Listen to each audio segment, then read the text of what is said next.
Alam mo ba na ang paborito mong saging ay may radiation? Oo, tama ang narinig mo.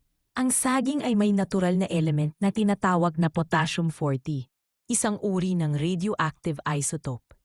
Pero huwag ka munang magpanik. Napakaliit lang ng radiation nito. Hindi kayang makasama sa tao kahit araw-araw kang kumain ng saging. Sa katunayan, kailangan mo pang kumain ng 10 milyong saging ng sabay-sabay bago ka magkaroon ng seryosong epekto mula sa radiation. Ginagamit na nga ng mga sentipiko ang tinatawag na banana equivalent dose bilang biro na unit para sukatin ang radiation exposure. Kaya sa susunod na kumain ka ng saging, tandaan mo, radioactive man siya, pero ligtas at masustansya pa rin. Ngayon alam mo na, huwag kalimutang mag-like at i-share ang video na ito. Hanggang sa muli, paalam.